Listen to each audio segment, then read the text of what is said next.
gabadhii way soo cararay waxay aaday buurtaas way markii aaday soo cararay markii soo cararay waxay waqti nin baa soo cararay marbis jir gaareen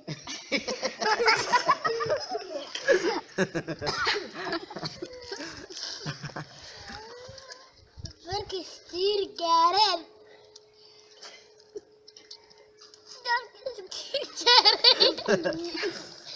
markii jir gaareen washardan markii jir gaareen iska leexdeen midka dhinaca midba horday dhinac midka horday ruuxa ka soo horbaxay wuu cuni gaare saa ilaahay baa ka celiyay nabadiisa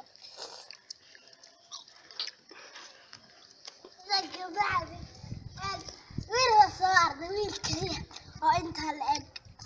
oo aabihiisna intaa la eg yahay oo caruurta dhaleen intaa mid la egta midna intaa la egta midna intaa la eg tahay waa soo ardeen kabacdi toorana waa soo arday kabacdi meelaha dhow bay askariim ka gadanayeen kabacdi toorana